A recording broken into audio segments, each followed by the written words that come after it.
Hey guys, tonight we're taking a very, very long journey back in time, further than heroes and even further than gods as we know them.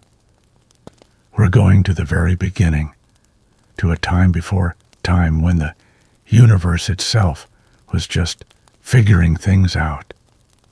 Imagine, if you will, the deepest, most profound silence you've ever encountered, an endless, formless void where nothing truly exists, yet everything is possible. We're delving into cosmic beginnings, chaos to primordials, exploring the hazy, almost imperceptible origins of the Greek universe, where the first vast entities emerged from nothingness itself, setting the stage for everything that would follow, but in a very, very slow and gentle way. You probably won't survive this journey awake, but that's entirely the point, isn't it? So, before you get comfortable, take a moment to like the video and subscribe, but only if you genuinely enjoy what I do here. Let me know where you're listening from and what time it is for you right now down in the comments. Now, dim the lights. Maybe turn on a fan for that soft background hum, and let's ease into tonight's journey together. You're at the very, very start. There is nothing, just chaos. Not chaos in the sense of disorder and uproar, but chaos as in a yawning, gaping emptiness, a primordial void. It's a vast, dark, unformed expanse, the absolute beginning from which everything else would eventually emerge. Imagine that sensation of absolute nothingness without even the concept of time or space. It's profoundly boring in the best possible way. From this boundless void spontaneously, without any clear cause or action, the first foundational beings began to appear. These are the primordial deities, the very oldest gods, who are not really characters in stories, but embodiments of fundamental concepts and elements of the universe. They simply were. They are the building blocks slowly forming the first features of the cosmos. The first to emerge from chaos was Gaia, the earth. Imagine her vast and foundational, slowly solidifying out of the emptiness. She is the solid ground beneath your feet, the very substance of the world. She is robust, fertile, and ever-present, the maternal figure of all existence. Her emergence gave the universe its first shape, its first solid anchor. Then, shortly after, came Tartarus, the deep abyss below the earth. Not quite a place yet, but the very concept of profound depth of the underworld, the dark chasm beneath all things. Imagine that feeling of infinite descent, a gentle, inevitable pull downwards, and following quickly, or perhaps simultaneously, was Eros, not the mischievous winged god of love from later myths, but a primordial force of procreation, desire, and attraction. Eros is the urge that causes things to come together, to create, to multiply. His presence means that the universe won't stay empty. It will begin to generate. From chaos, or sometimes said to be from Eros and chaos, other primordial forces emerge quietly, establishing the basic elements of existence. Erebus, the deep darkness of the underworld. Nyx, the night, from whom all nocturnal phenomena, including sleep and dreams, as we've explored, would spring. Ether, the upper atmosphere, the pure shining air. Hemera, the day. These are not active, scheming gods yet. They are vast, abstract concepts, slowly taking form in the boundless void. Imagine the slow, almost imperceptible shifting as these fundamental elements define themselves, giving the universe its first boundaries, its first distinctions between light and dark, earth and abyss. It's a gentle unfolding, a cosmic yawn before the more dramatic events begin. One quirky tidbit in some very ancient accounts: chaos is not just a void, but a primordial swirling mass from which the other elements precipitate. This paints a picture of a universe literally coalescing out of formlessness. Historians still argue whether the concept of chaos as a void or a mass reflects different philosophical understandings of creation or simply varied oral traditions. Either way, it was the ultimate blank slate. So, as you prepare to drift off, consider the very first moments of the universe, the vast, silent emptiness of chaos from which slowly, gently, the first primordial beings emerged: earth abyss, desire, night, and day. It's a testament to the slow, boring beginning of everything, a quiet, fundamental unfolding that will eventually lead to the more dramatic tales of gods and titans, but for now, simply exist in this profound, ancient calm. You've just immersed yourself in the primordial beginnings of the Greek cosmos, witnessing the serene emergence of chaos, Gaia, and the other foundational elements. Now that Earth itself has solidified, it's time for the universe to begin its first great act of procreation, leading to the birth of the first truly formidable generation of divine beings. This brings us to Gaia and Uranus, the first parents detailing the primordial earth and sky, their union, and the emergence of their powerful, often monstrous children, setting the stage for the dramatic conflicts that would eventually lead to Zeus's rise. Imagine the vast, silent earth embracing the boundless, star-studded sky, a cosmic coupling, giving birth to wonders and terrors. You see, after Gaia, the solid earth emerged from chaos. She wasn't content to remain alone. Spontaneously, or perhaps in partnership with Eros, she gave birth to several key entities by herself, without a male consort. First among these was Uranus, the starry sky. Imagine the boundless dome above you, glittering with countless stars. That is, Uranus co-equal in size to Gaia, stretching over and embracing her. He is the personification of the heavens, the very vault of the cosmos. Gaia also gave birth to the Urea, the mountain's vast and imposing peaks that rose from her surface, providing the first rugged topography. And then came Pontus the sea, the restless, boundless, deep covering her vast expanses. These primordial children formed the fundamental elements of the physical world.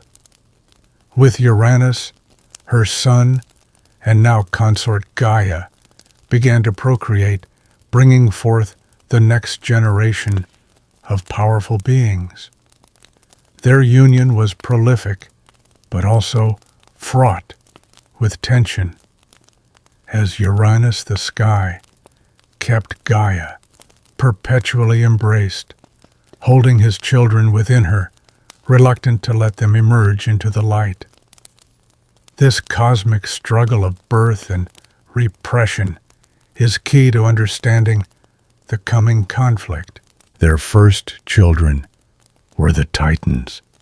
There were 12 of them, 6 male and 6 female, vast and powerful beings, larger and more formidable than their parents, embodying fundamental forces of the universe. The male Titans included Oceanus, the encircling ocean river, Coeus, intellect, foresight, Creus, constellations, Hyperion, light, the sun, Iapetus, mortality, progenitor of Prometheus and Atlas, and most famously Cronus, time, harvest, the youngest and most ambitious. The female Titans or Titanesses included Tethys, freshwater springs, Rhea, motherhood, fertility, Themis, divine law, justice, mnemosyne, memory, Phoebe, intellect, prophecy, Theia, sight, shining light. These Titans were a majestic, imposing race, the first true divine dynasty.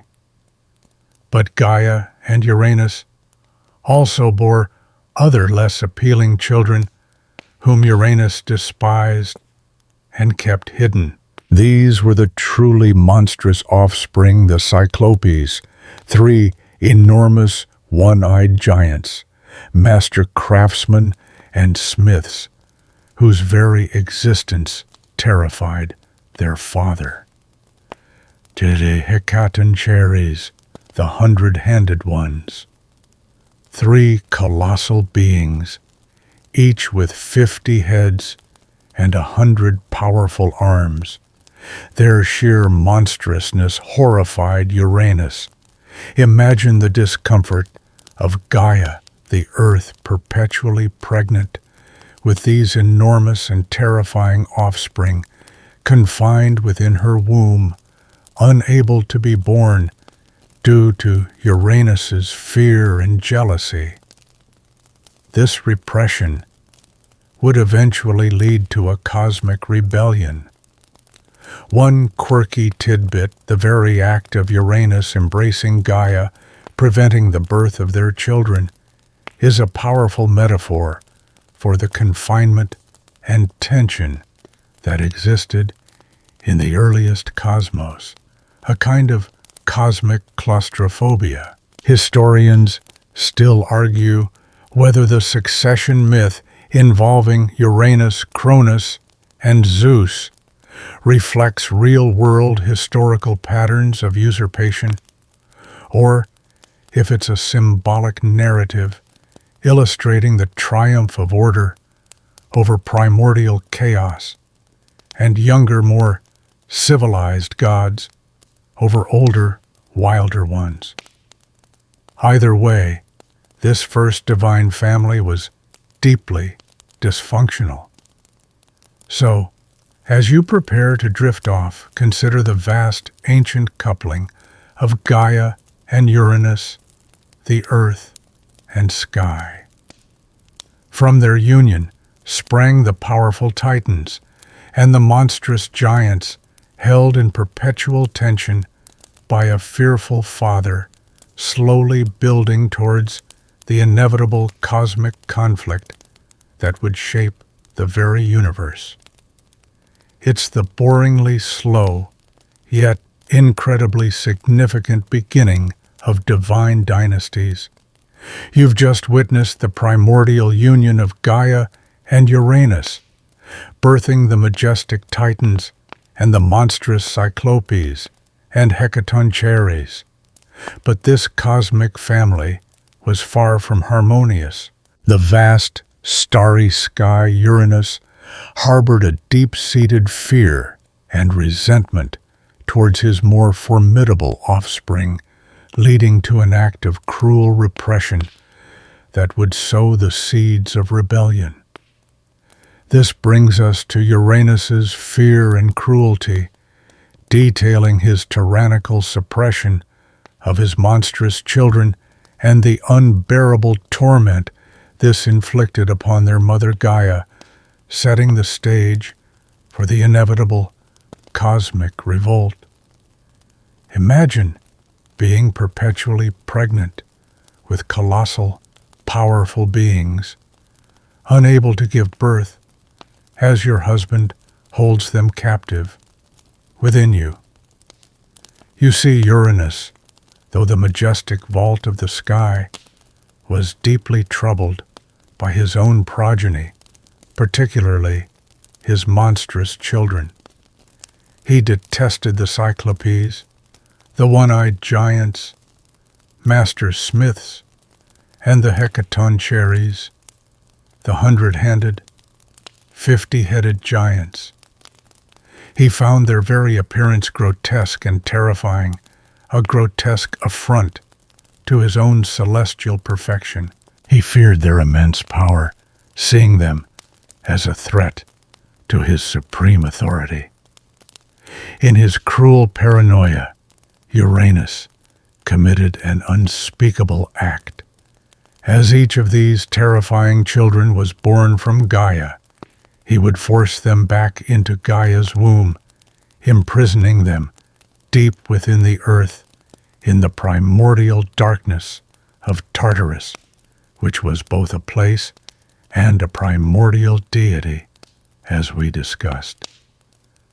Imagine the agony of Gaia, the vast earth perpetually burdened by her enormous offspring, unable to give birth, feeling them writhe within her. She was literally stifled, groaning under the immense pressure of her unreleased children. This act of continuous repression was a profound offense against both his wife and his children. For Gaia, it was an unbearable torment, a constant pain and frustration. She longed to release her children into the light, but Uranus, with his overwhelming power as the sky encompassing the earth, held them captive within her. His fear had turned into tyranny, trapping nascent power within the very source of life. The Titans, though not imprisoned in the same immediate way, were also affected by their father's cruelty. They witnessed their monstrous siblings being unjustly confined, and they lived under the shadow of their father's fearful, oppressive rule. They, too, longed for a more open and unconstrained existence, free from Uranus's tyrannical grip. This prolonged torment and injustice built an immense, unbearable cosmic tension. Gaia, suffering deeply from the perpetual burden, yearned for release and vengeance. Her maternal anguish fueled a growing resentment against her cruel consort. This was not just a domestic squabble on a cosmic scale. It was a fundamental disruption of the natural order as the creative force of Earth was being stifled by the oppressive weight of sky. One quirky tidbit: Uranus's fear of his powerful children is often seen as a recurring theme in Greek succession myths, where each ruling generation of gods fears being overthrown by the next.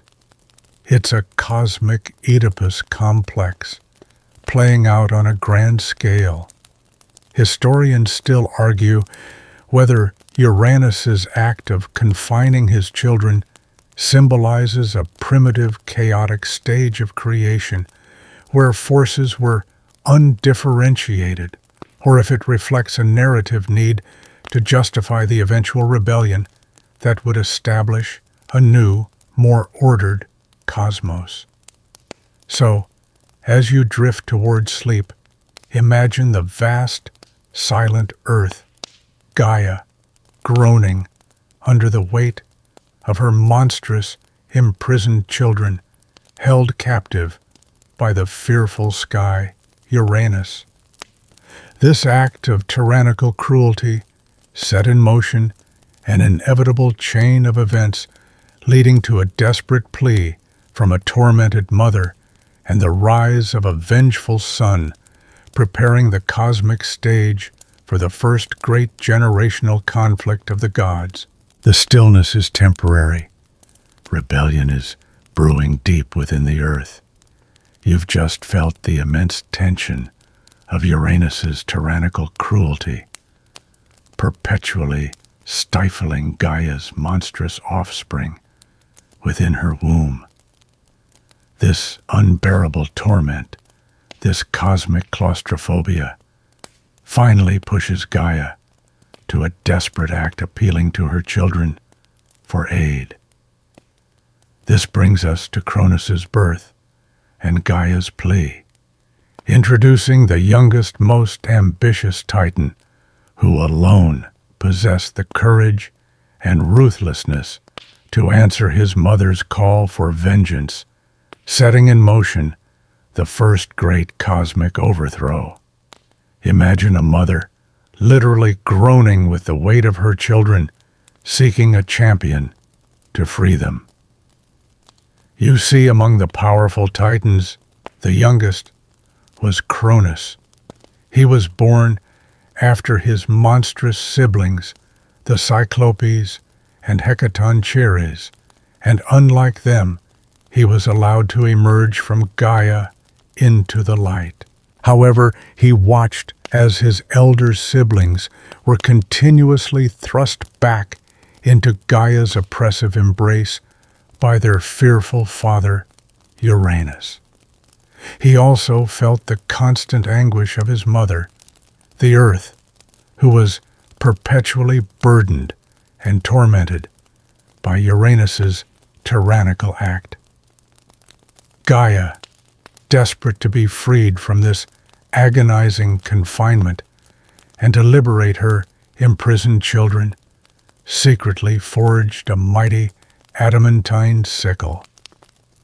Adamantine was a mythical, incredibly strong and sharp metal, tougher than any earthly substance. With this formidable weapon in hand, she appealed to her Titan children, calling upon them to rise up against their cruel father, Uranus. She explained her suffering, the injustice of their siblings' imprisonment, and the need to end Uranus's tyrannical reign. However, all the older Titans, despite their immense power, hesitated. They were either too afraid of their father's immense authority or too respectful of his primordial status, or simply too complacent in their nascent power. They were unwilling to confront the very sky that encompassed them. But Cronus, the youngest Titan, possessed a unique blend of ambition, ruthlessness, and courage that his siblings lacked. He was the only one bold enough, or perhaps desperate enough, to answer his mother's desperate plea.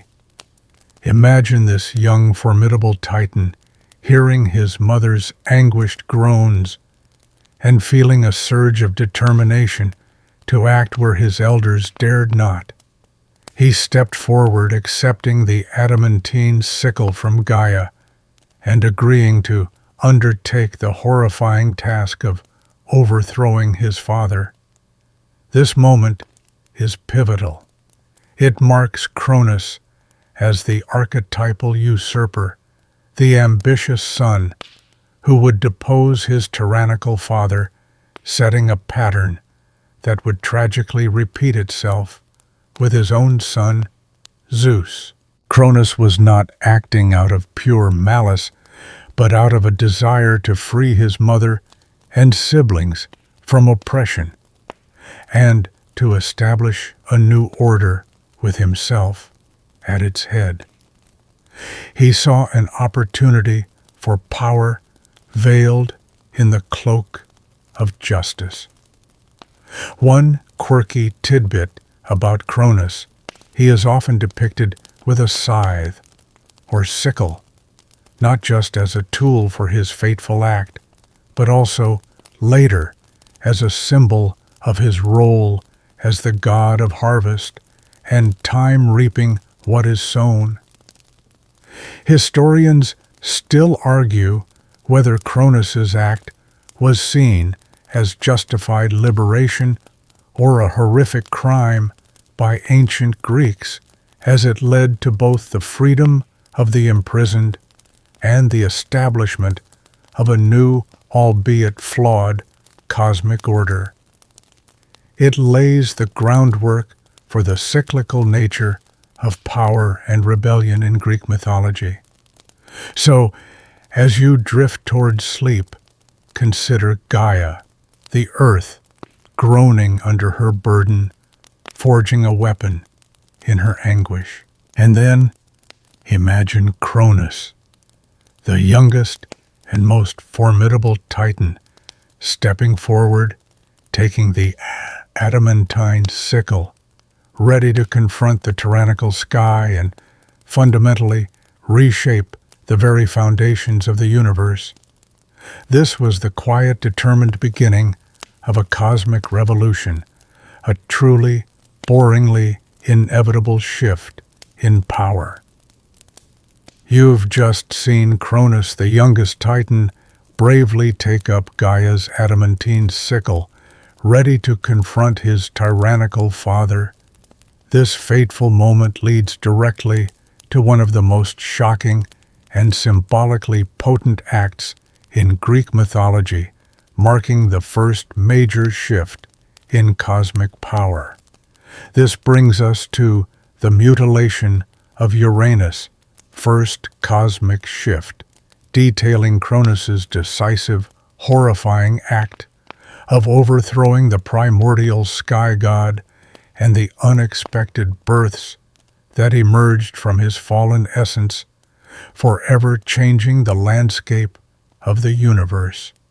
Imagine the celestial equivalent of a surgical procedure with profound and messy consequences. You see, Uranus, true to his nature, continued to press down upon Gaia, holding his monstrous children captive within her.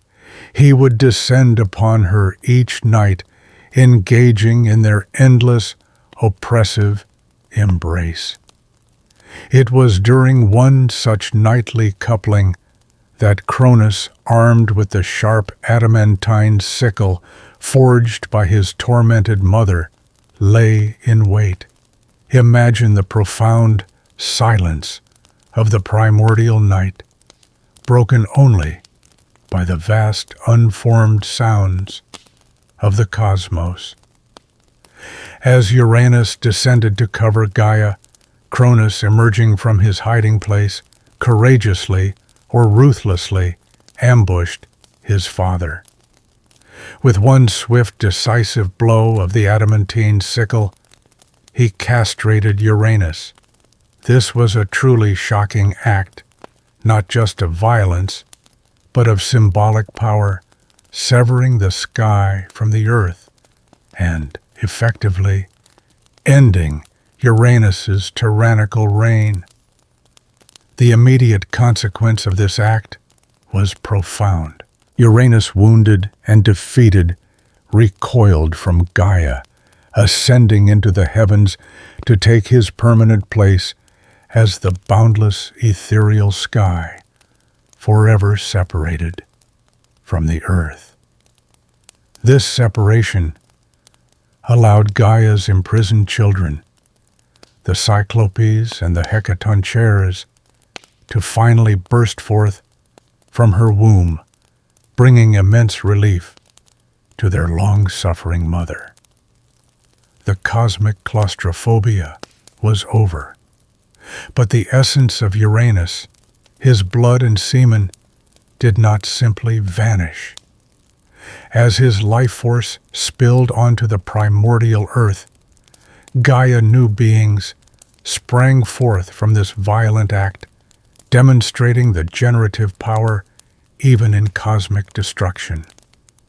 From the drops of blood that fell onto Gaia, the Erinyes, the Furies, were born. These terrifying, vengeful goddesses pursued those who committed patricide, perjury, or crimes against kin, forever serving as a reminder of Cronus's violent act against his father. Imagine them, ancient spirits of vengeance, embodying the cosmic justice for bloodshed. Also, from Uranus's spilled blood, the giants were born. These were powerful, often monstrous beings, destined to later challenge Zeus and the Olympian gods, continuing the cycle of conflict. From the foam that gathered in the sea, where Uranus's severed genitals reportedly fell, the beautiful goddess Aphrodite, goddess of love and beauty, was born. Imagine the most serene and lovely goddess emerging from such a violent, grotesque origin, a stark paradox that highlights the complex nature of creation. This act of mutilation fundamentally reshaped the cosmos.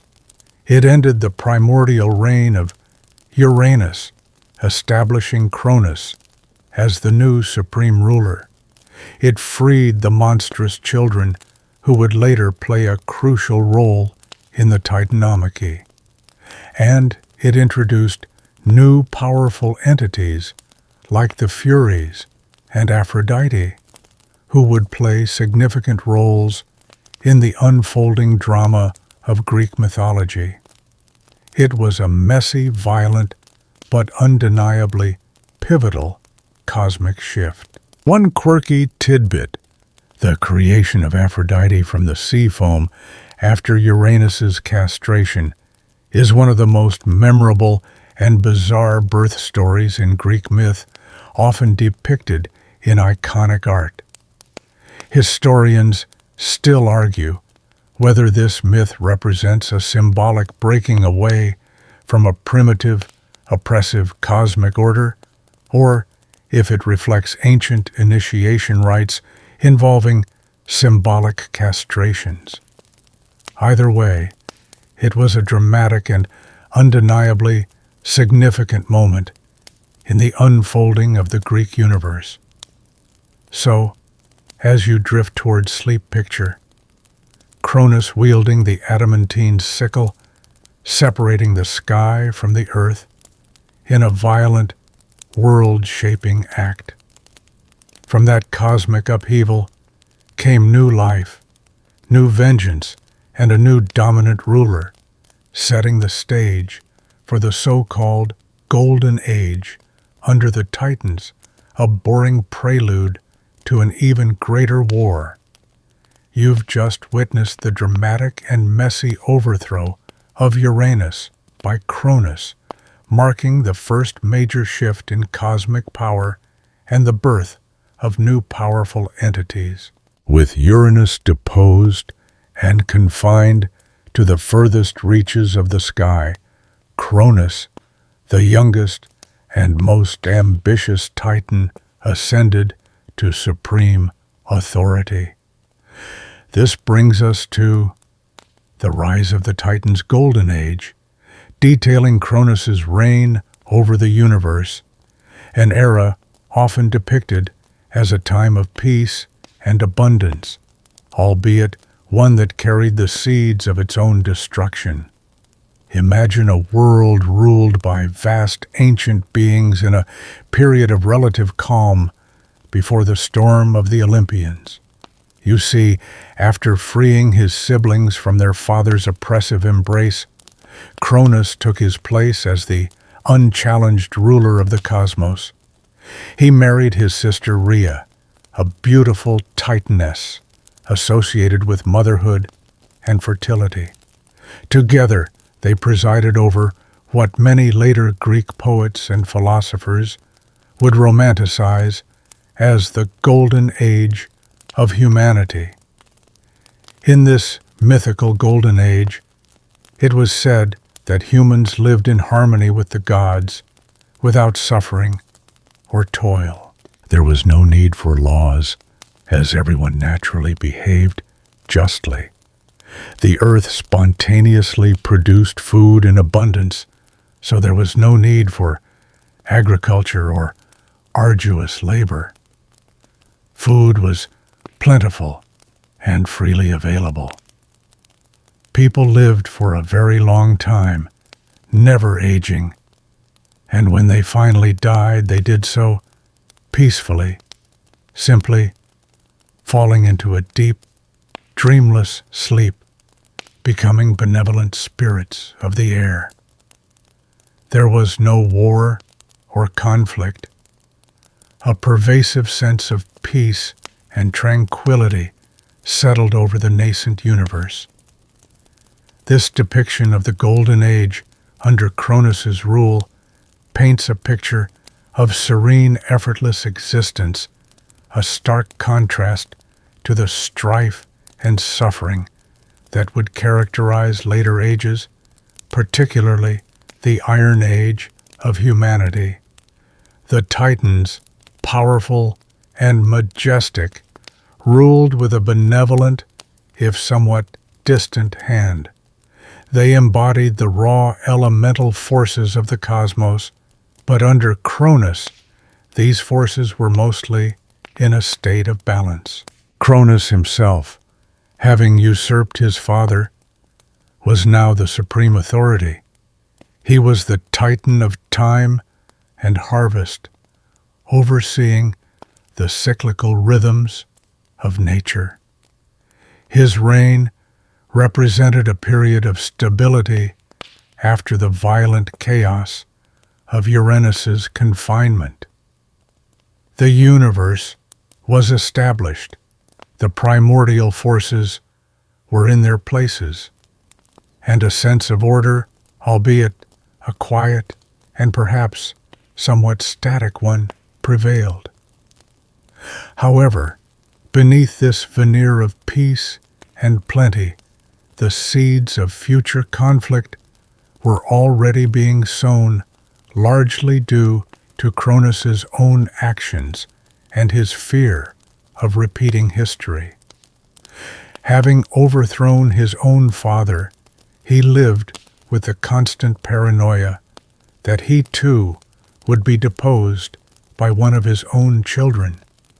This fear would lead him to commit acts of cruelty strikingly similar to those of Uranus, ironically ensuring the very prophecy he sought to avoid. One quirky tidbit about Cronus's golden age, despite the idyllic descriptions, Cronus's own personal actions, as we'll soon see, were far from peaceful, creating a strange dichotomy between the ruler's behavior and the supposed tranquility of his reign. Historians still argue whether the Golden Age was seen as a literal historical period or a metaphorical ideal, a longing for a simpler, purer time that existed before the complexities and moral decay of later human society. Either way, it paints a picture of cosmic calm, however temporary.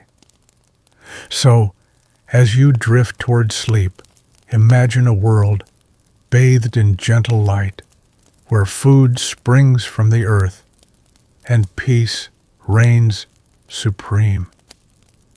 This was the quiet, abundant era of the Titans presided over by Cronus, a period of apparent tranquility that, however, masked the anxieties of its ruler, anxieties that would soon lead to the next inevitable and truly boring cosmic conflict.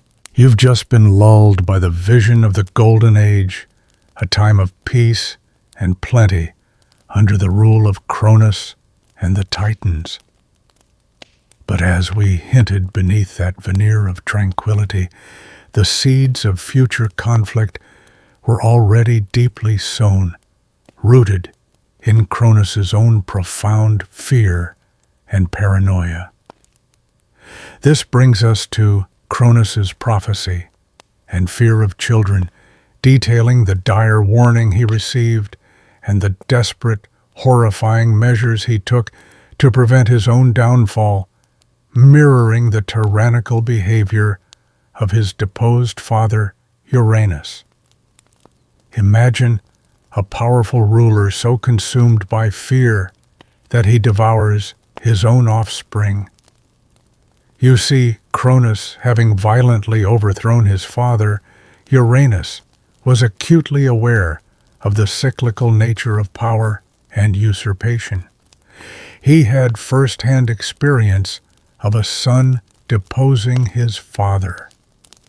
To make matters worse, both his parents, Gaia Earth and Uranus Sky, had prophesied that he too was destined to be overthrown by one of his own children. This divine prophecy hung over him like a dark cloud, fueling a crippling paranoia. Despite ruling over a supposedly idyllic golden age, Cronus lived in constant dread of this prophecy. He was determined to break the cycle to prevent his fate from mirroring that of his father, and his desperate solution was a chilling act of cruelty, as each of his children was born to his wife and sister Rhea. He would immediately swallow them whole. Imagine Rhea, a loving and fertile Titaness, giving birth to child after child, only to have her powerful consort immediately devour them. One by one, 5 children met this horrifying fate: Hestia, the goddess of the hearth; Demeter, the goddess of the harvest; Hera, the future queen of the gods; Hades, the future lord of the underworld; Poseidon, the future god of the sea. Cronus swallowed them, not to kill them, but to contain them, to imprison them within his own vast stomach, believing that by doing so he could prevent them from ever rising against him. It was a grotesque internal confinement, a desperate attempt to defy prophecy through physical consumption. He thought if they were inside him, they could never challenge him. This act was, of course, a profound source of immense grief and despair for Rhea. She was a mother, forced to witness her children being swallowed whole by their own father, unable to stop him. Her maternal anguish mirrored the suffering of Gaia, who had been tormented by Uranus's confinement of their monstrous children within her. The cycle of paternal tyranny and maternal anguish was tragically repeating itself, but with an even more visceral horror. The irony of Cronus's actions is palpable. In his desperate attempt to avoid the prophecy, he inadvertently created the very circumstances that would lead to its fulfillment. His cruelty towards his children and the immense suffering he inflicted upon Rhea would eventually drive Rhea to conspire against him, ensuring the rise of the very child he most feared. His fear, rather than averting his fate, cemented it. One quirky tidbit, the act of swallowing his children, might also symbolize Cronus's role as the god of time devouring his own creations as time consumes all things. This adds a metaphorical layer to the literal horror. Historians still argue whether Cronus's actions were seen as monstrous in the ancient Greek context or if they were accepted as a necessary, if brutal part of a cosmic struggle for power and the establishment of a new order. Either way, it paints a picture of intense fear driving truly abominable deeds. So, as you drift towards sleep, picture the mighty Titan Cronus, consumed by paranoia, swallowing his newborn divine children one by one, believing he could defy fate. His desperate fear and the silent horror inflicted upon Rhea set the stage for the dramatic, boringly inevitable rebellion led by the very child he failed to consume. The cosmic clock is ticking, and change is coming very, very slowly. You've just been witness to the horrifying spectacle of Cronus devouring his own children, a desperate act driven by paranoia and the weight of prophecy. Imagine Rhea, the grieving mother, suffering the unbearable loss of 5 of her divine offspring, seeing them swallowed whole by her own husband. Her maternal despair, mirroring Gaia's anguish under Uranus, finally compelled her to devise a cunning plan, setting in motion the escape of the very child destined to overthrow Cronus. This brings us to Rhea's despair and cleverness, detailing the Titaness mother's profound grief and her ingenious deception that saved the infant Zeus from his father's insatiable maw. You see, Rhea had already watched in agony as Hestia, Demeter, Hera, Hades, and Poseidon disappeared into Cronus's stomach. Each birth brought not joy, but renewed heartbreak and terror.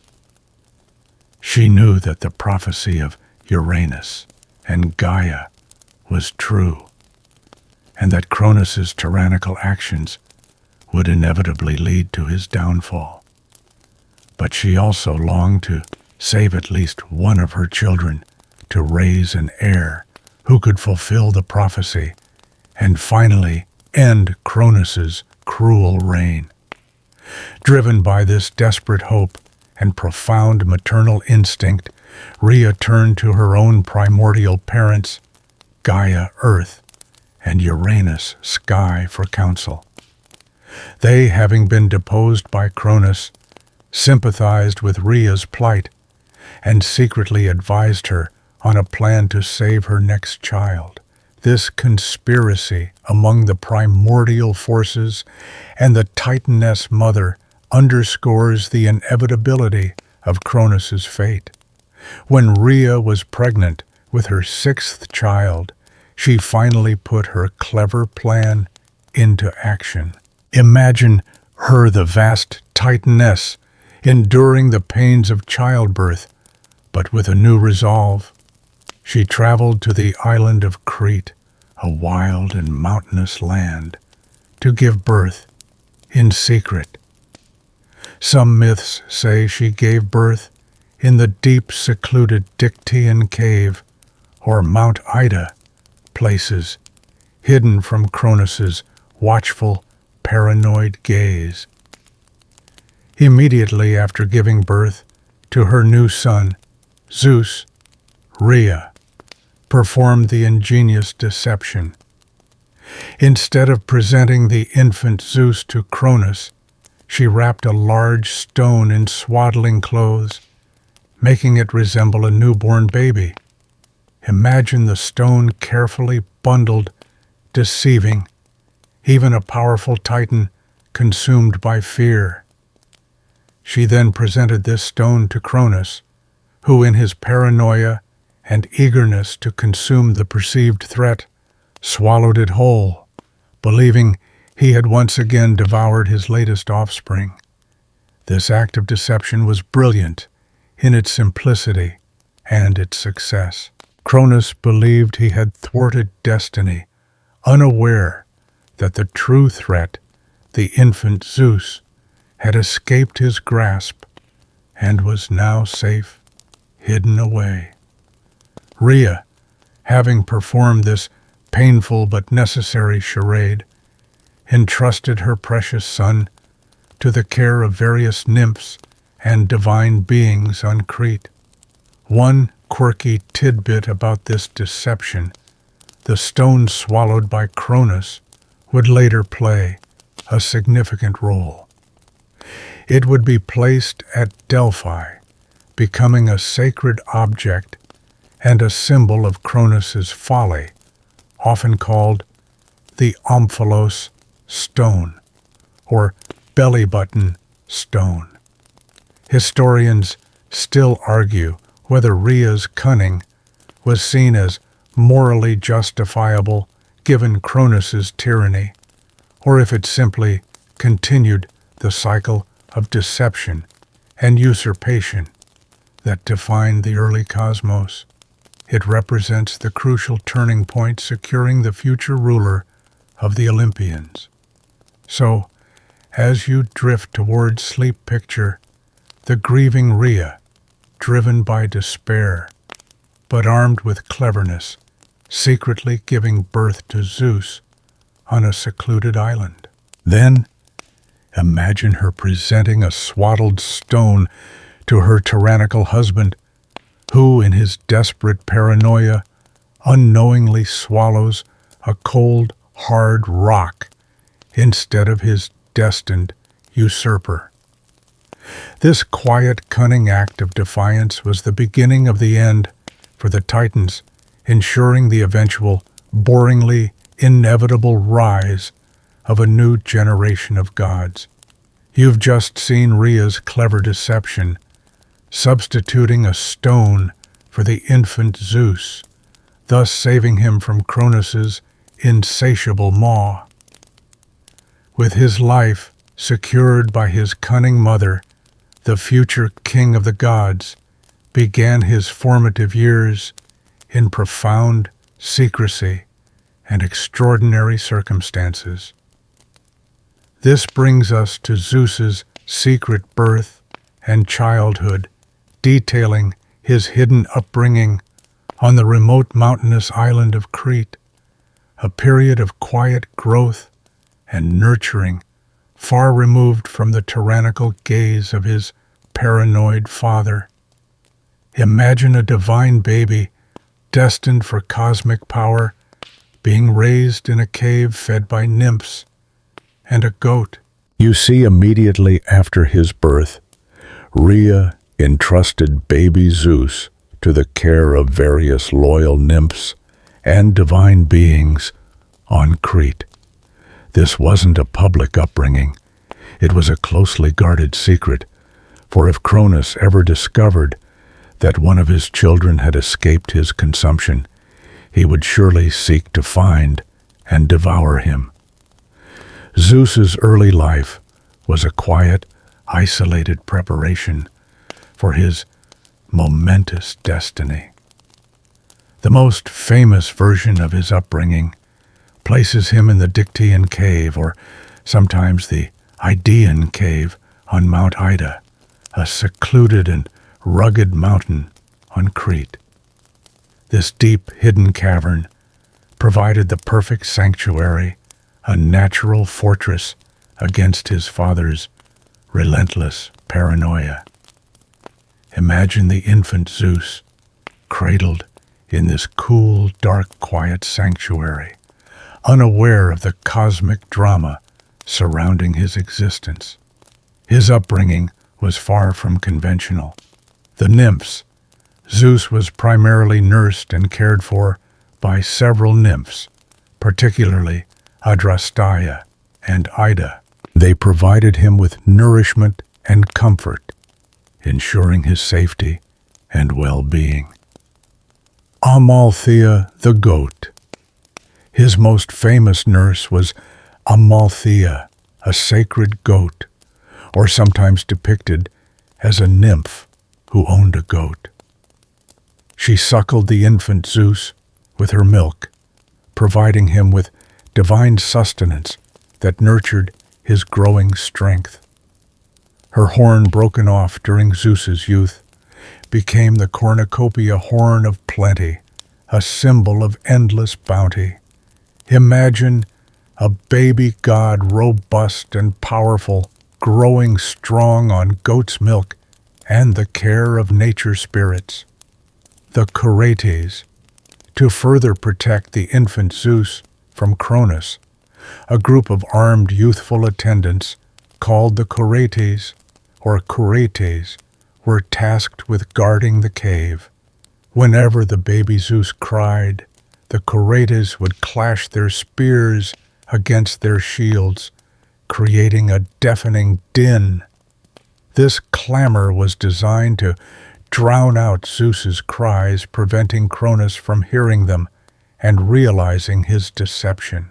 Imagine the thunderous clang of bronze specifically engineered to ensure a baby god's quiet, uninterrupted, yet, ironically, noisy childhood. This secret childhood allowed Zeus to grow in strength and wisdom, unburdened by the immediate threats that had plagued his swallowed siblings. He developed his immense powers away from the watchful eye of his tyrannical father, quietly maturing into the powerful deity he was destined to become. It was a period of preparation, of simmering power, before the storm of cosmic conflict erupted. One quirky tidbit: the detailed accounts of Zeus's secret upbringing in caves on Crete suggest a strong local tradition on the island, perhaps linked to ancient Cretan mystery cults or sacred sites. This gave Crete a unique claim to the infancy of the supreme god. Historians still argue whether the hiding of Zeus in a cave reflects a symbolic return to the earth, Gaia, for protection, or if it's a narrative device to explain how the youngest son could mature into a formidable challenger without his father's knowledge. Either way, it highlights the importance of secrecy and nurturing in his early divine development. So, as you drift towards sleep, picture the infant Zeus quietly growing strong in a hidden cave on Crete, surrounded by the watchful nymphs and the rhythmic clang of the Curetes' shields. His peaceful, protected childhood was a boring yet crucial prologue to the epic struggle that would reshape the entire universe, ensuring the rise of a new, powerful, and ultimately more orderly divine reign. You've just seen Zeus's secret childhood on Crete, nourished by nymphs and goat milk and protected by the clashing shields of the Curetes. But for a future king of the gods, ordinary sustenance wouldn't suffice. His very being, his strength, and his eventual immortality were nurtured by the purest forms of divine sustenance. This brings us to the ambrosia and nectar diet, detailing the celestial food and drink that nourished young Zeus and all the Olympian gods, distinguishing them from mortals and providing their unending vitality and youthful vigor. Imagine a diet that confers godhood, utterly delicious and profoundly boring in its consistency. You see, unlike mortal heroes who eat bread and drink wine, the gods of Olympus consumed a specific divine diet that set them apart, making them immortal and eternally youthful. For the infant Zeus, this special nourishment was crucial for his growth into the mighty deity destined to overthrow the Titans. Ambrosia, ambrosia. This was the food of the gods. The word itself is derived from abrotos, meaning immortal or not mortal, directly indicating its life-giving properties. Ambrosia was not like any earthly food. It was often described as a delicious, fragrant substance, sometimes depicted as a creamy, honey-like confection, or simply a divine sustenance that conferred immortality, strength, and vigor. The nymphs and Amalthea, Zeus's nurses, would have provided him with this celestial fare, ensuring his development into a powerful deity. Imagine the taste, something utterly sublime, yet profoundly calming, slowly permeating every cell of his divine body. Nectar, nectar. This was the drink of the gods, the divine counterpart to ambrosia. The word also relates to overcoming death. Nectar was typically described as a sweet red liquid, akin to wine, but far more potent and pure. Like ambrosia, it granted immortality and eternal youth.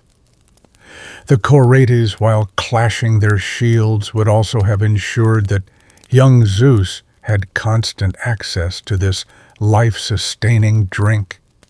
Imagine the smooth, cooling sensation revitalizing him with every sip, slowly building his immense power.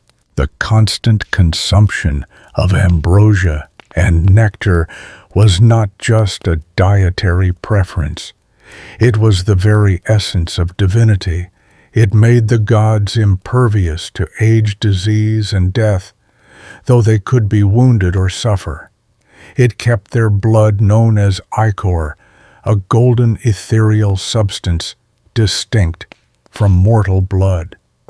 This diet ensured that Zeus, growing up in secret, was continually absorbing the very essence of immortality and divine strength, preparing him for the monumental task of cosmic revolution. This consistent, unchanging diet of ambrosia and nectar created a sense of eternal, predictable existence for the gods.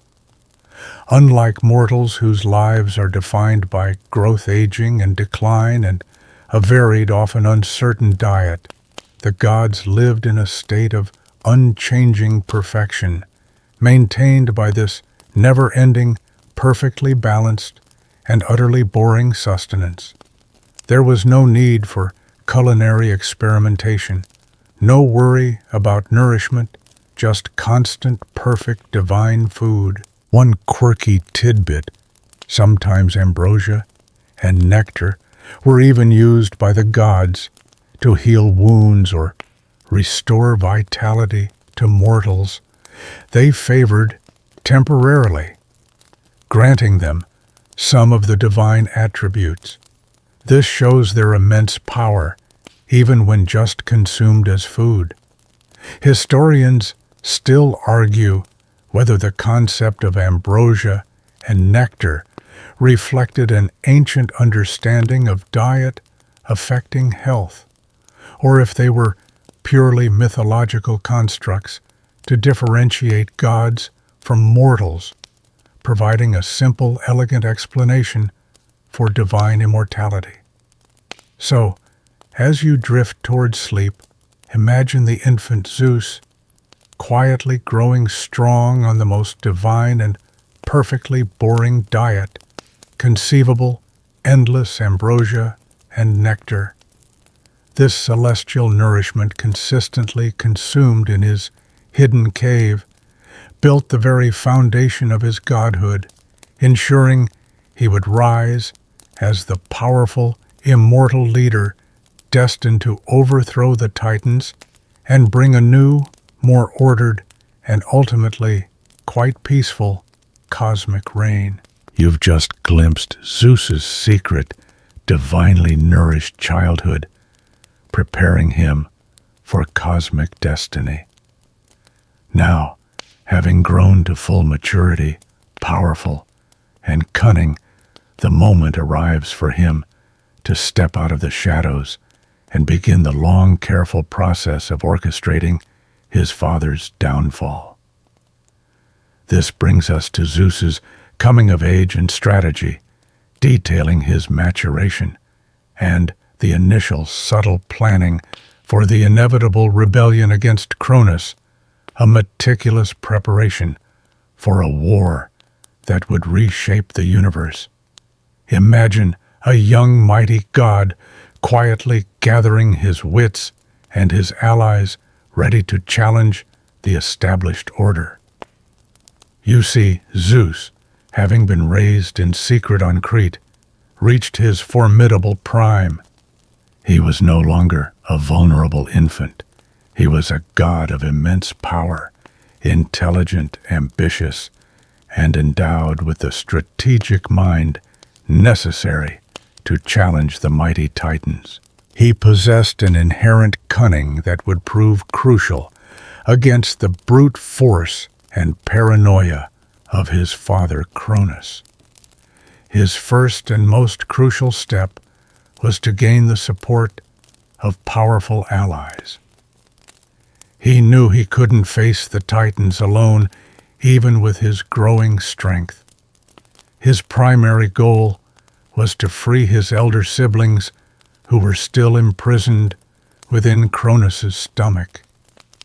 This was not just an act of familial loyalty, but a strategic imperative. These swallowed gods would become his most powerful lieutenants in the coming war. However, a direct assault on Cronus was not feasible. Cronus was still the supreme ruler, immensely powerful and constantly vigilant against any threat to his reign. Zeus understood that he needed a plan that involved deception and a strategic weakening of his father. He needed to avoid a direct, immediate confrontation that he might not win. Zeus first sought out the primordial goddess Metis, whose name means cunning or prudence. We'll discuss her role in more detail later, but for now, know that she was a goddess of wise counsel and strategic thinking. It was Metis who reportedly advised Zeus on the precise method to free his siblings from Cronus's belly. This consultation highlights Zeus's intelligence. He didn't just rely on brute force, but on cleverness and foresight. His initial strategy was to approach Cronus not as an open enemy, but perhaps as a cupbearer or a servant. He would work his way into Cronus's confidence, biding his time, waiting for the opportune moment to strike. This required patience and a subtle mastery of deception qualities that distinguished him from the more straightforward elemental power of the Titans. He was playing a long game, a boringly patient accumulation of power and influence before the cosmic explosion. He also began to quietly gather other potential allies, identifying those who might harbor resentment against Cronus's tyrannical rule, or those who would benefit from a change in the cosmic order. This included some of the minor titans or other ancient beings who had suffered under Cronus's oppressive reign. He was building his network, forging alliances in the shadows, creating the foundation for a formidable rebellion. One quirky tidbit: some myths suggest that Zeus, upon reaching maturity, sometimes took on various disguises to move about unnoticed, gathering information and planning his moves further, highlighting his cunning nature even before the Titanomachy truly began. Historians still argue whether Zeus's strategic intelligence was inherent or if it was developed in response to the cunning of his enemies and the advice of figures like Metis, suggesting that even gods learn and adapt. Either way, his coming of age was marked by a quiet, determined preparation for war. So, as you drift towards sleep, picture the powerful yet patient young Zeus secretly maturing on Crete, his mind already formulating the meticulous plans to overthrow the universe's ruler. He is gathering his strength, forming his alliances, and preparing for the strategic moment to begin the long, arduous, and ultimately inevitable cosmic war that would finally establish a new, more ordered, and peacefully boring divine reign. The calm before the storm is thick with anticipation. You've just seen Zeus, having come of age, patiently begin to formulate his strategy for overthrowing Cronus, quietly gathering allies and biding his time. A crucial part of this cunning plan, and indeed a defining characteristic of Zeus's rise, involved seeking wisdom beyond mere strength. This brings us to Métis, the goddess of prudence, the invaluable source of cunning and strategic counsel, whose wisdom would prove indispensable to Zeus's success, even if her own fate was tragically intertwined with his. Imagine the king of the gods seeking advice from a deity whose very essence was cleverness itself. You see, Zeus was powerful, but he recognized that sheer force alone might not be enough to defeat Cronus, who was also immensely strong and had the advantage of established rule. He needed intelligence, foresight, and a well-devised plan. This is where Metis entered the picture. She was one of the older, wiser Titans, a daughter of Oceanus and Tethys, and her name literally means cunning, skill, or prudence. She embodied wisdom, good counsel, and deep thought. Zeus, recognizing her unique qualities, sought her out. He consulted with her, seeking her guidance on how to defeat Cronus and free his siblings. Metis, being a goddess of profound intelligence and strategic thinking, knew that a direct head-on assault against Cronus would be too risky. She understood that Cronus's strength lay in his ability to consume, to internalize his threats. Therefore, the key to his defeat lay in manipulating his own nature against him. It was Metis who advised Zeus on the ingenious method to force Cronus to disgorge his swallowed children. She conceived of a special emetic, a magical potion that would cause Cronus to vomit up everything he had consumed. This was not a weapon of war, but a tool of subtle, almost surgical manipulation, designed to undo Cronus's tyrannical act of consumption. This strategic use of trickery, rather than just brute force, highlights the shift in divine governance that Zeus represented. Metis's wisdom was not only crucial for the how of Cronus's overthrow, but also for the why of establishing a new, more orderly regime. She understood the complexities of cosmic power and the need for prudent governance. However, Metis's story with Zeus has a tragic, yet also profoundly significant twist.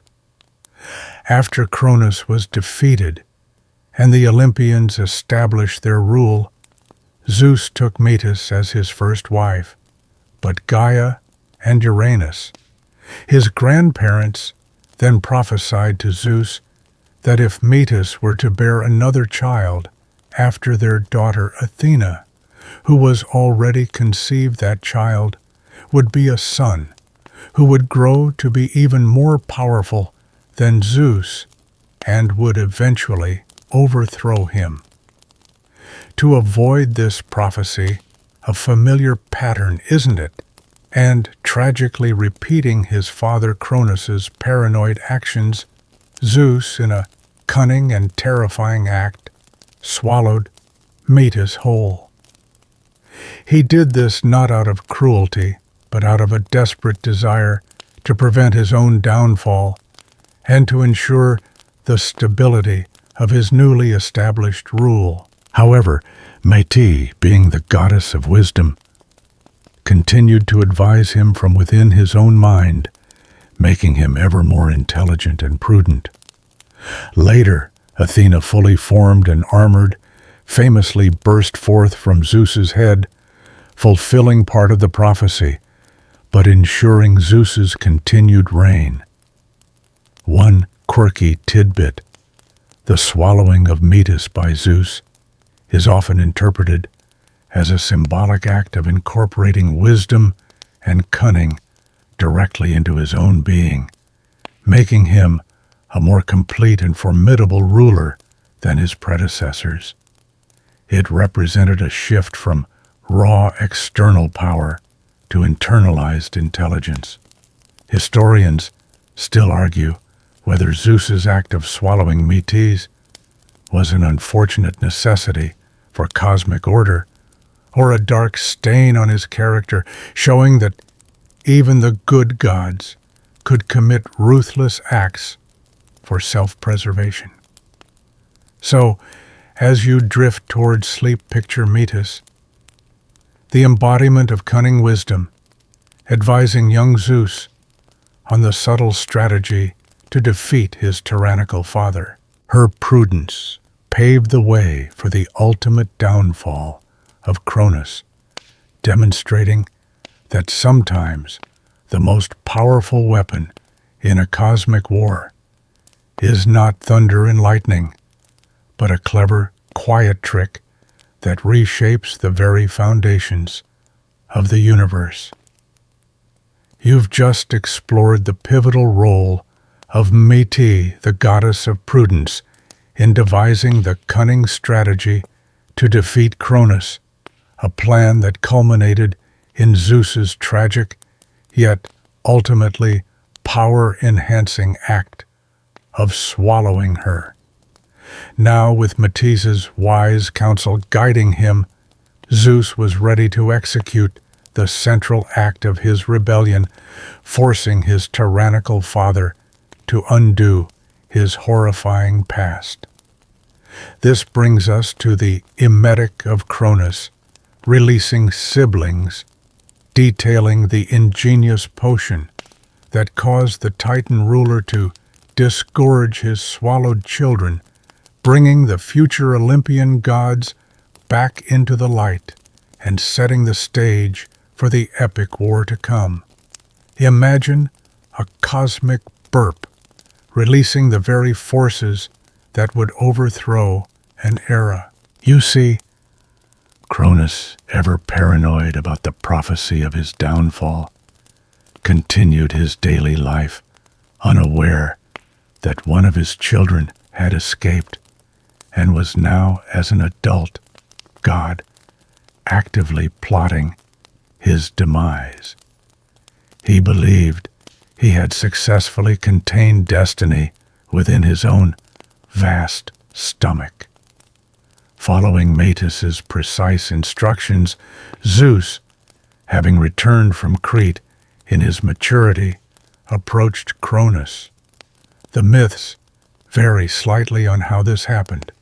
Some say Zeus disguised himself as a cupbearer for Cronus, gaining access to him. Others suggest he simply engaged Cronus in a feast where the Titan, perhaps in a rare moment of relaxation or revelry, was less vigilant. The key was to get Cronus to ingest the specially prepared potion. Metis had provided Zeus with a potent emetic, a magical concoction designed to induce violent vomiting. This wasn't just any ordinary potion. It was specifically formulated to cause Cronus to disgorge everything he had ever consumed, reversing his acts of tyrannical containment. Imagine the sheer concentration and power of such a magical brew capable of affecting a primordial Titan. Zeus administered the emetic to Cronus. The Titan, likely unsuspecting, drank it. And then the horrifying but ultimately liberating process began. Cronus began to vomit violently and uncontrollably, and from his vast stomach, one by one, emerged the swallowed children in reverse order of their consumption. First came the stone, the very rock Rhea had tricked him into swallowing in place of Zeus. It was expelled with immense force, a symbol of Cronus's folly and deception. Then, to the astonishment and joy of Zeus, and presumably Rhea, watching from afar, his elder siblings emerged fully grown and whole. Poseidon, god of the sea, Hades, lord of the underworld, Hera, queen of the gods, Demeter, goddess of the harvest, Hestia, goddess of the hearth.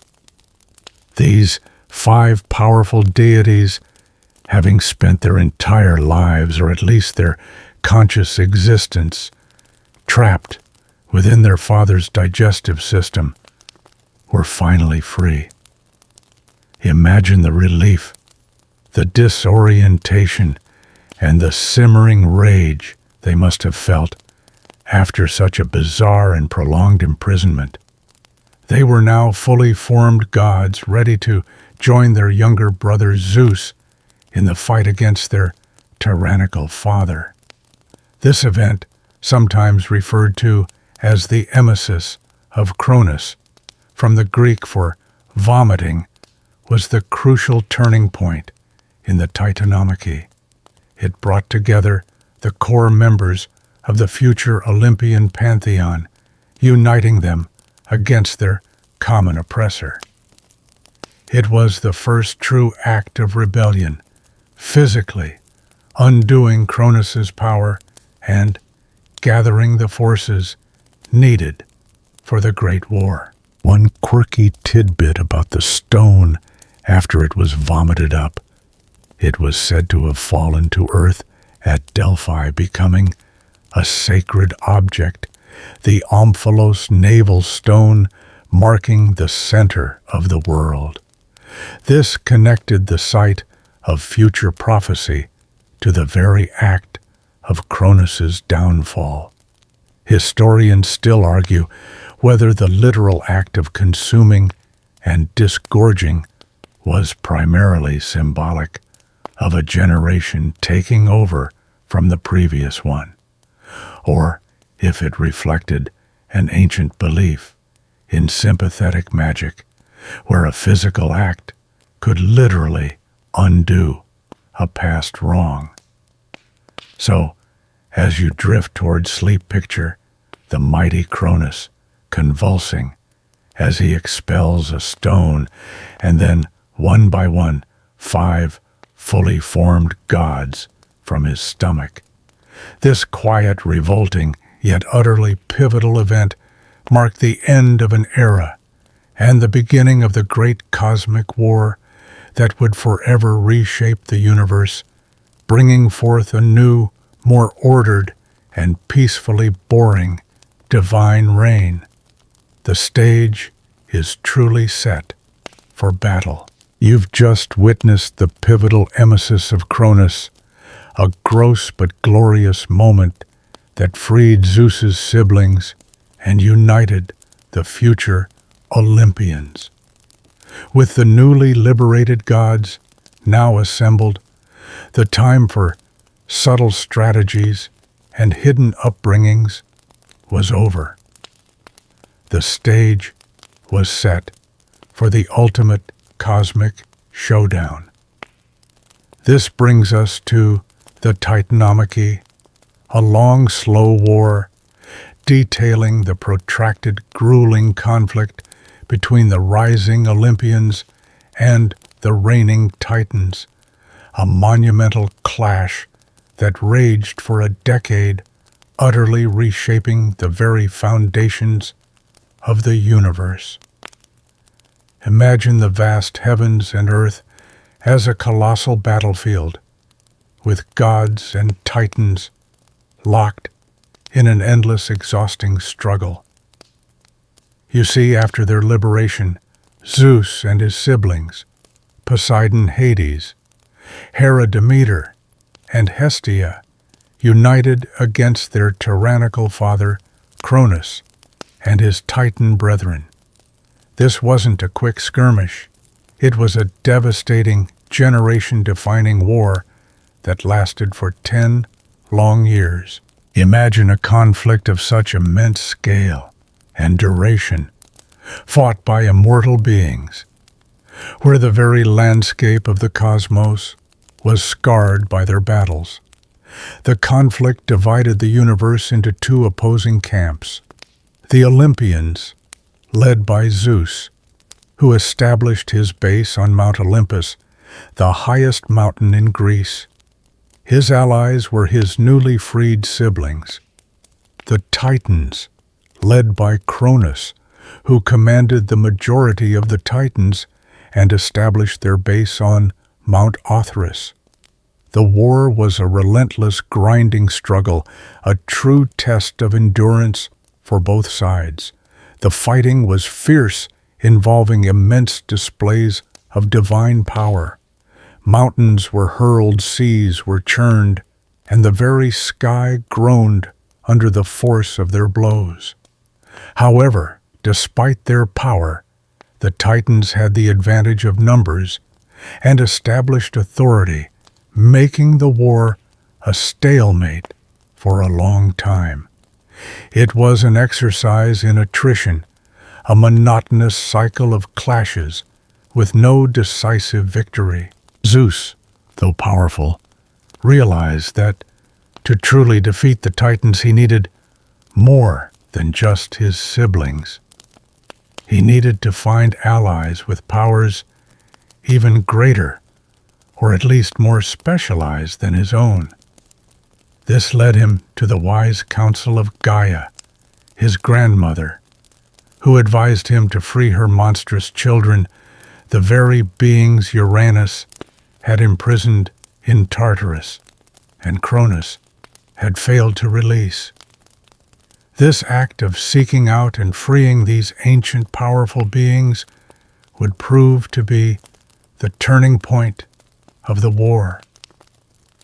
But for now, imagine the ceaseless roar of battle, the endless clashes of divine beings shaking the very foundations of the cosmos. It was a war of wills as much as a war of strength, a long, boringly repetitive struggle for cosmic supremacy. One quirky tidbit: some myths suggest that during the Titanomachy, the forces of the Titans caused such immense cosmic disturbances that the very elements of the universe were thrown into disarray, reflecting the chaotic nature of the conflict. Historians still argue whether the 10-year duration of the Titanomachy was a literal ancient belief or a symbolic representation of the immense effort and struggle required to transition from one cosmic order to another, emphasizing the magnitude of Zeus's achievement. Either way, it was a truly prolonged, exhausting, and utterly boring war for the participants. So, as you drift toward sleep, picture the endless grinding conflict between the towering Titans and the nascent Olympians, shaking the very foundations of the universe for 10 long years. This monumental, protracted struggle for supremacy was the crucible in which the new cosmic order would be forged slowly, painfully, and inevitably, paving the way for the ultimate peace under Zeus's gentle future rule. The sounds of battle are growing faint, but the echoes of cosmic struggle still linger. You've just felt the relentless grind of the Titanomachy, a decade-long war between the Olympians and the Titans that seemed destined for an endless stalemate. But Zeus, ever the strategist, knew he needed more than just his siblings to secure victory. His shrewdness, coupled with ancient prophecies and his grandmother Gaia's advice, led him to liberate formidable, long-imprisoned beings. This brings us to allies of Zeus, Cyclopes, and Hecatoncheires, detailing the powerful, monstrous, and immensely grateful allies he freed from Tartarus, and the crucial, decisive gifts they bestowed upon him and his siblings. Imagine these colossal, terrifying figures, once confined, now unleashed, to turn the tide of a cosmic war. You see, for millennia, Uranus had imprisoned his monstrous children, the Cyclopes and Hecatoncheires, deep within Gaia's womb, or later in the abyssal depths of Tartarus itself. Cronus had freed the Titans, but had left these even more formidable and potentially threatening beings confined. Gaia, still bearing the memory of her long torment under Uranus, advised Zeus that these powerful beings held the key to victory against the Titans. Zeus, heeding his grandmother's counsel, descended into Tartarus.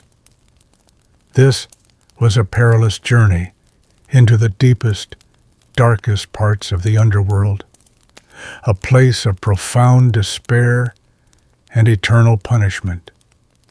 There, he found the Cyclopes and the Hecatoncheires, immense and powerful, festering in their long captivity. The Cyclopes.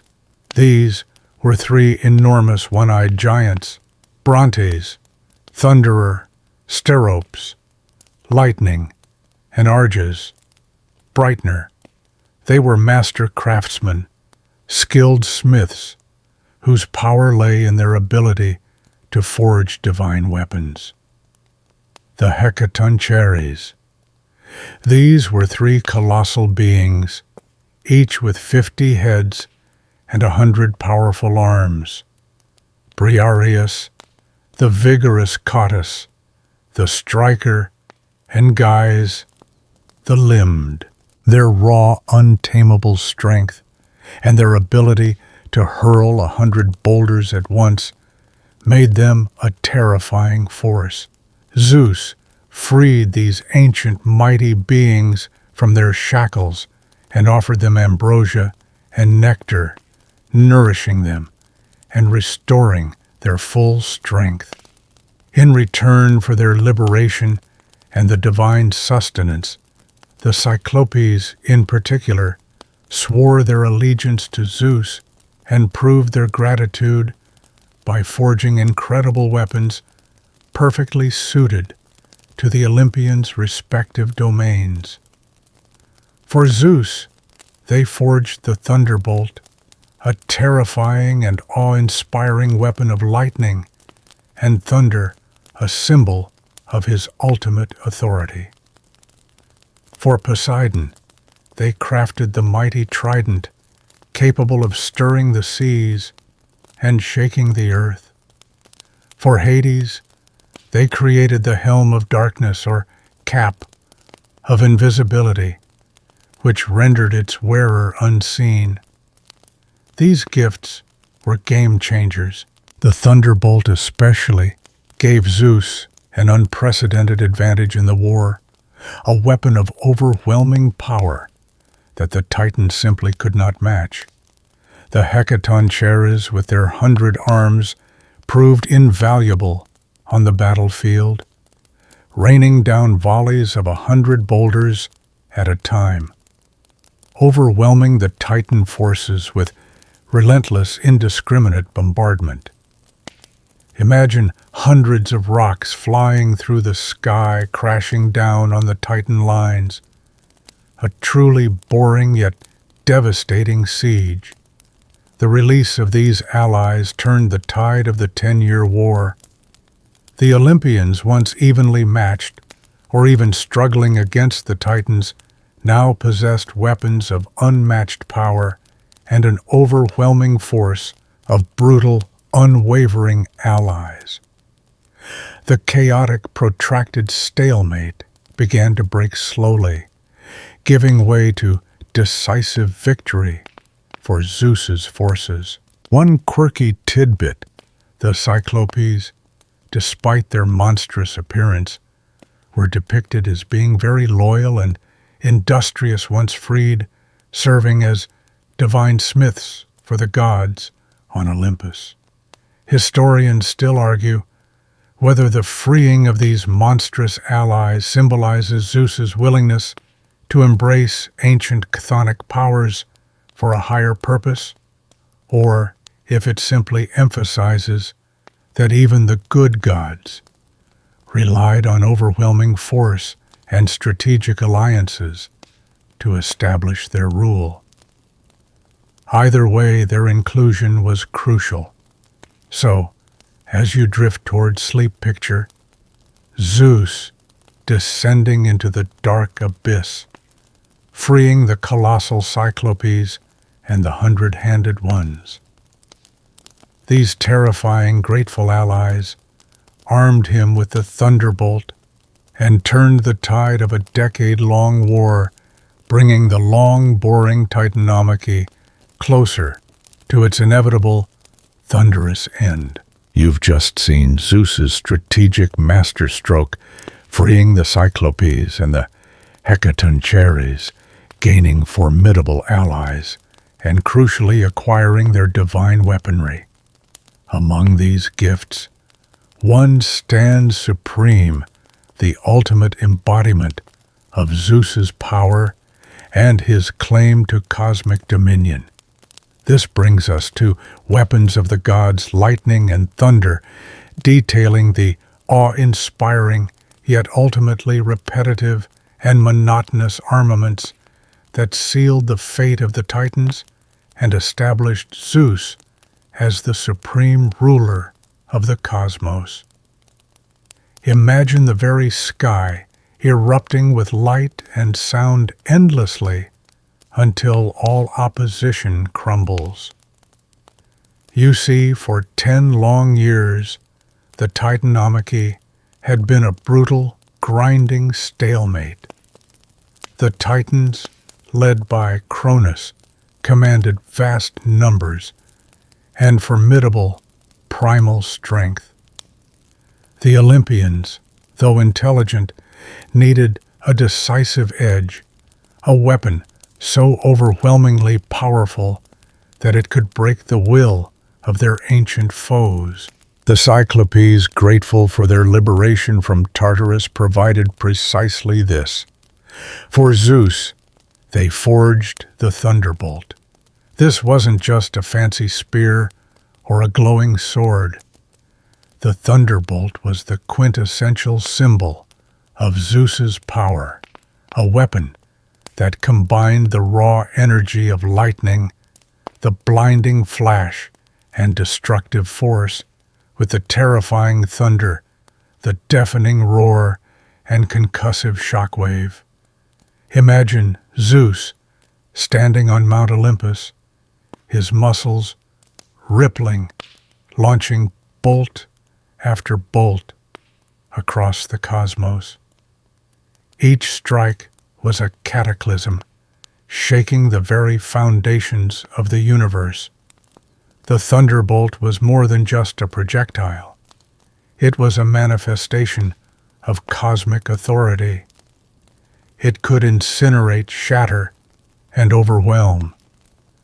Zeus wielded it with terrifying precision and relentless fury. During the final decisive battles of the Titanomachy, he unleashed its full power in a sustained, overwhelming barrage. The sky literally filled with his lightning, a perpetual storm of blinding flashes and deafening roars, raining down destruction upon the Titan forces.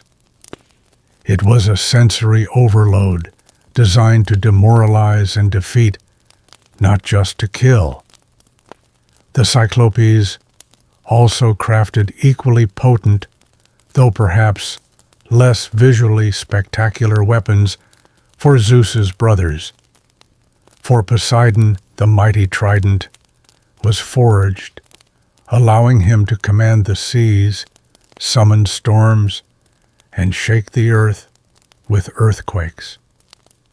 Imagine him striking the ground, sending tremors through the Titan ranks, or stirring the oceans to unleash tidal waves. For Hades, the helm of darkness, or cap of invisibility, was created, granting him the power to become unseen, allowing him to move stealthily and strike from the shadows. This subtle yet powerful tool was crucial for espionage and surprise attacks against the Titans. With these weapons, the tide of the war decisively turned. The Hecaton cherries, with their 100 arms, would pick up mountains and hurl them, while Zeus unleashed a relentless barrage of thunderbolts. Poseidon would shake the earth, and Hades would strike unseen. The Titans, despite their immense power, could not withstand this onslaught. They were powerful, but their attacks lacked the focused, devastating precision and overwhelming elemental force of Zeus's lightning and thunder. The final phase of the Titanomachy became a relentless, boringly repetitive bombardment. Zeus, from his perch on Olympus, simply kept sending bolt after bolt, overwhelming his enemies with sheer continuous force. It was a war of attrition one through divine artillery. The sky rumbled incessantly, a constant reminder of the new power ascending to dominance. One quirky tidbit: the thunderbolt was so iconic that it became Zeus's primary symbol, instantly recognizable as representing his ultimate power and authority over the cosmos. It was also believed to be constantly reforged and replenished by the Cyclopes. Historians still argue whether the thunderbolt symbolized Zeus's inherent natural power over storms, or if it was a narrative invention to concretize his martial superiority over the older, more elemental Titans, signifying a shift to a more active, decisive form of divine rule. So as you drift towards sleep, imagine the vast star-strewn sky ablaze with Zeus's relentless lightning, and the very air vibrating with his thunder. These awe-inspiring yet utterly boringly repetitive weapons of the gods shattered the Titans' resistance, bringing the long grinding war to its inevitable deafening end, and ushering in the undisputed reign of the Olympians, bringing a new stable and finally peaceful cosmic order. The last echoes of thunder are fading now. You've just witnessed the relentless, thunderous barrage of Zeus's lightning, the decisive weapons that finally broke the Titans' formidable resistance. With their power shattered and their long, brutal war concluded, the defeated Titans faced a grim and inescapable fate, a punishment tailored to their colossal, ancient nature. This brings us to Tartarus, the Titans' eternal prison, detailing the deepest, darkest abyss beneath the earth, a vast and desolate realm specifically prepared to eternally contain the overthrown generation of gods. Imagine a prison so profound, so utterly devoid of light and hope, that even the stars themselves are a distant memory.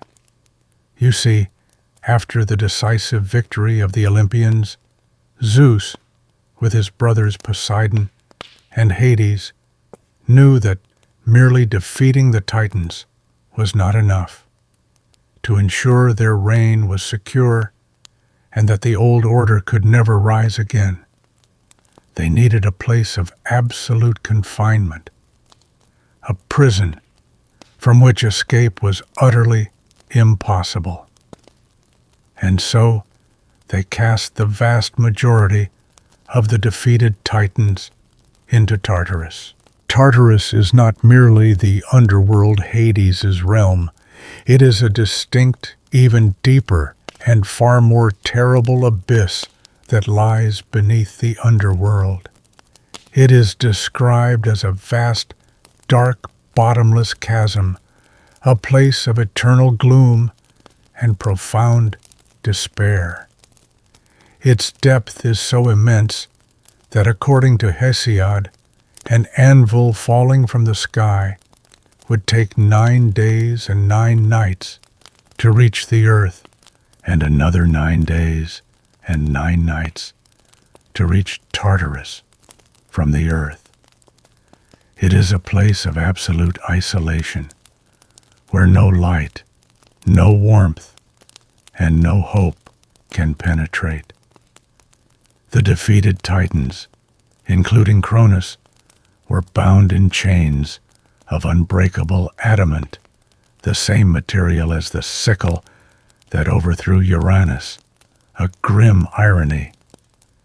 Imagine these once mighty beings, now humbled and helpless, cast into this infinite void, their vast forms chained in perpetual darkness.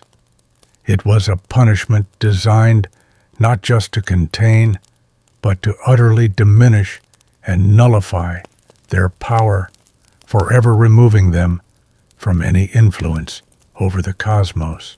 To ensure their eternal confinement, Zeus placed the monstrous Hecatoncheires, the 100-handed ones, his powerful allies in the Titanomachy, as the tireless, vigilant guards of Tartarus.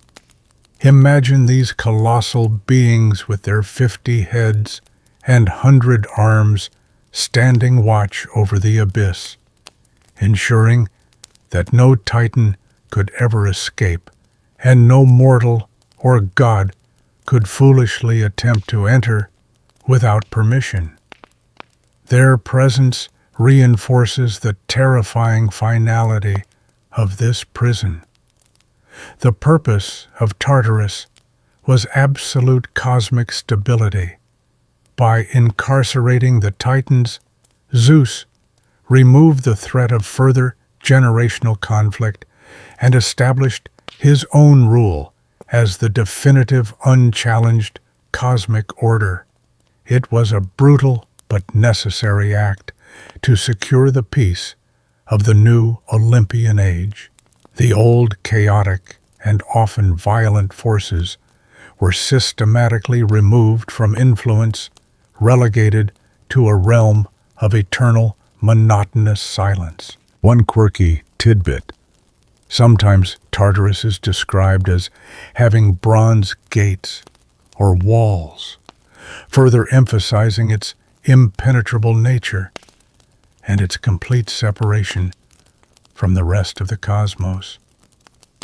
Historians still argue whether the concept of Tartarus as a distinct prison for the Titans reflects a new theological understanding of absolute divine justice, or if it was a narrative device to fully legitimize the Olympians' rule by completely eliminating the previous generation's threat. Either way, it paints a picture of ultimate profound confinement. So, as you drift towards sleep, imagine the vast silent darkness of Tartarus, the deepest abyss, holding the defeated Titans in eternal, unbreakable chains. It is a place of profound, boring stillness, a cosmic prison that solidified the new Olympian order, ensuring that the chaotic struggles of the past would never again disturb the tranquil, boring peace of the cosmos. The echoes of their former power are now just faint whispers in the deepest dark. You've just peered into the profound, eternal gloom of Tartarus, the ultimate prison for the vanquished Titans. But among the defeated, one particular Titan received a unique and profoundly symbolic punishment, one that would cement his enduring image as the ultimate bearer of burden. This brings us to Atlas's punishment, bearing the sky, detailing the unique perpetual burden assigned to this formidable Titan for siding with Cronus, transforming him into an eternal monument to cosmic responsibility. Imagine a colossal figure forever stooped with the immense weight of the heavens resting on his shoulders, a truly boring, ceaseless task. You see, while most of the defeated Titans were cast into Tartarus, Atlas received a different, arguably more agonizing fate. He was the son of the Titan Iapetus and the Oceanid Clymene, or Asia, and a brother to Prometheus, Epimetheus, and Menoetius. During the Great Titanomachy, Atlas famously fought on the side of the Titans, leading their forces in battle against Zeus and the Olympians. His immense strength and warlike prowess made him a formidable opponent for the nascent Olympian gods. However, once Zeus and his allies decisively won the Titanomachy, Atlas, for his prominent role in leading the Titans, was singled out for a unique and particularly fitting punishment. Instead of being imprisoned in the dark, silent abyss of Tartarus with his brethren, he was condemned to stand at the western edge of the world, often near the Garden of the Hesperides, as we touched upon in Hercules' labors, and eternally hold up the celestial sphere, preventing the sky Uranus from once again pressing down upon the earth Gaia. Imagine the immense, unimaginable burden. Atlas did not hold up the earth. He held the very heavens, the vast star-studded dome of the cosmos. This was a ceaseless, monotonous, and crushing task, requiring incredible, unending strength.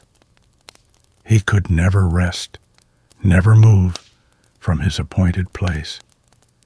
His enormous muscles would perpetually strain under the weight of the universe, a silent testament to his defiant role in the Titanomachy.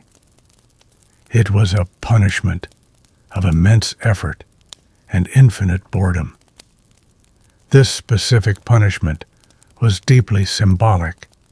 By holding up the sky, Atlas was literally preventing a return to the chaotic, oppressive state of the primordial universe where Uranus had crushed Gaia. He was unwittingly contributing to the very cosmic order he had fought against, eternally forced to uphold the stability of Zeus's new reign. His defiance was transformed into an act of perpetual, enforced support. In art and literature, Atlas is typically depicted as a muscular giant, kneeling or standing, straining under the immense weight of a globe or the celestial sphere on his shoulders. This image has become iconic, representing the burden of responsibility, endurance, and the weight of the world. It's a powerful visual metaphor for a truly Herculean task. Ironic, given that Hercules later briefly took on this very burden. One quirky tidbit about Atlas. Some myths say that Atlas eventually became a mountain range. The Atlas Mountains in North Africa turned to stone by Perseus, using Medusa's head, allowing him a kind of relief from his burden. Historians still argue whether Atlas's unique punishment was designed to be a particularly poignant form of divine justice, or if his role as a sky-bearer predated the Titanomachy myth and was simply incorporated into the narrative to explain his cosmic function. Either way, his ceaseless toil is a powerful reminder of the consequences of challenging the gods. So, as you drift towards sleep, picture the colossal Titan Atlas forever stooped, his mighty shoulders bearing the immense, silent weight of the starry sky. His eternal, monotonous burden is a testament to the victory of Zeus and the establishment of a new cosmic order, a symbol of endless quiet and profoundly boring responsibility, ensuring the celestial sphere remains in its peaceful appointed place. You've just peered at the eternal crushing burden of Atlas, eternally holding up the sky, a poignant symbol of the vanquished Titan generation. With the Titans defeated and imprisoned, and their most prominent leader condemned to a perpetual cosmic task, the universe was finally ready for a new era of governance. This brings us to the establishment of Olympian order, detailing how Zeus and his siblings solidified their rule, divided the cosmos among themselves, and brought a new, more stable, and ultimately less chaotic balance to the universe after the tumultuous conflicts. Imagine a grand cosmic council dividing the spoils of war, ushering in an era of organized, albeit sometimes dramatic, divine rule. You see, after the 10 years of the Titanomachy and the confinement of their ancient foes, Zeus, now the undisputed king of the gods, did not merely seize power for himself. Instead, he and his siblings, who had fought valiantly by his side, collectively established a new divine hierarchy. This was a deliberate move to ensure stability and prevent the cycle of usurpation from repeating itself. The newly victorious gods took their rightful place on Mount Olympus, a majestic mountain in northern Greece, which became their celestial home and the seat of their power. From this elevated position, they would collectively govern the cosmos, replacing the elemental, often chaotic rule of the Titans with a more structured and anthropomorphic human-like form of divine authority. The core act of establishing this new order involved a division of power among the three most powerful brothers. Zeus, as the leader of the victorious Olympians, and the wielder of the thunderbolt, became the supreme ruler of the heavens and the earth. He was the king of gods and men, responsible for justice, order, and the weather. His realm was the vast open sky from which he could survey all. Poseidon, with his trident, forged by the Cyclopes, gained dominion over the seas and oceans. He was the shaker of the earth, responsible for earthquakes, storms, and the vast watery expanses. Hades, with his helm of darkness, was given rule over the underworld and the realm of the dead. His domain was the unseen, often feared realm beneath the earth, a necessary balance to the vibrant world above. The remaining Olympian siblings and their children would then be assigned various other domains and responsibilities, creating a complex but generally ordered pantheon. Hera as queen of the gods and goddess of marriage, Demeter as goddess of agriculture, Hestia as goddess of the hearth, and so on. Each deity had their sphere of influence, contributing to the overall functioning of the cosmos. This new Olympian order was characterized by several key differences from the Titan rain specialization.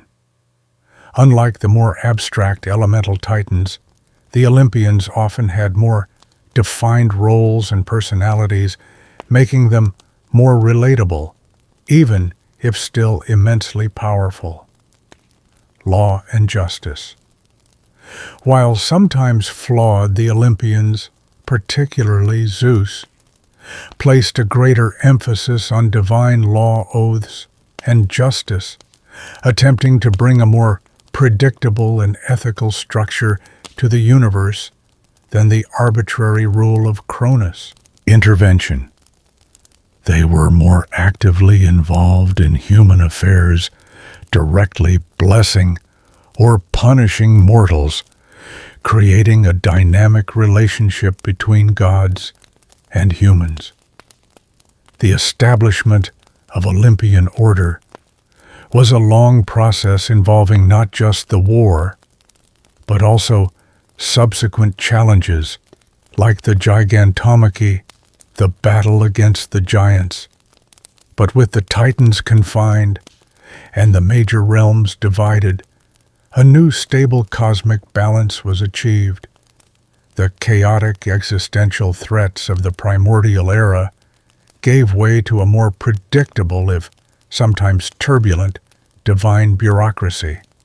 One quirky tidbit: the division of power among Zeus, Poseidon, and Hades was often said to have been decided by drawing lots, a surprisingly mundane way to determine cosmic dominion, highlighting a sense of fairness among themselves, at least in their new order. Historians still argue whether the Olympian order represented a more civilized stage of Greek religion, moving away from more primitive, chthonic deities, or if it simply reflected the rise of new ruling classes who identified with a more hierarchical pantheon.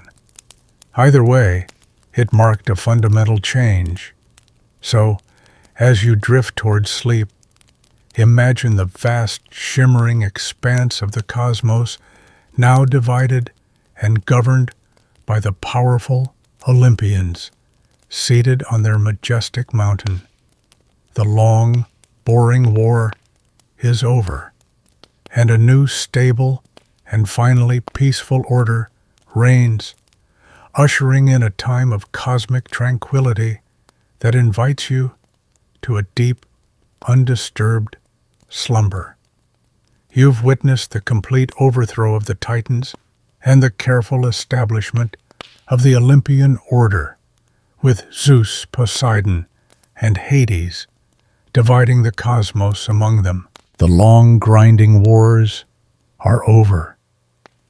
The ancient threats are contained in Tartarus, and a new, more stable, and in many ways peacefully boring divine governance now presides over the universe. As our journey through this gentle cosmic revolution comes to its close, it's time for you to experience the very state this new order has ushered in, the gentle sleep of cosmic peace, an invitation to profound slumber in a universe finally at rest. Imagine, if you will, the vast, starry heavens above, now no longer rent by the thunderbolts of war or echoing with the roars of battling titans. Instead, the sky is a serene tapestry, vast and quiet, held steady by the eternally burdened Atlas, a testament to the order that now prevails. The earth below is calm, the seas gently murmur, and the underworld silently holds its ancient prisoners. This is the cosmos, under Olympian rule. A universe that, after eons of tumultuous creation and violent succession, has finally found its rhythm, its balance, and its deep, abiding peace. The chaotic primordial forces have been organized. The brutal, consuming paranoia of Cronus has been replaced by the structured, albeit sometimes dramatic rule of Zeus. The new gods, with their defined realms and responsibilities, have brought a predictable order to the natural world. Seasons follow seasons, days follow nights, and the great cosmic clock ticks with a newfound tranquility. In this settled universe, the gentle embrace of Hypnos, the god of sleep, is more assured. His cave, perpetually dim and filled with the scent of poppies, is a sanctuary within a now more stable cosmos. The Oneiroi, his children, deliver their dreams in a more orderly fashion, whether they are truthful messages, through the gate of horn or the ephemeral illusions from the gate of ivory. Even the river Lethe flows with a calming, consistent murmur, offering its blessed forgetfulness without the agitation of cosmic conflict. You are now safe within this established order.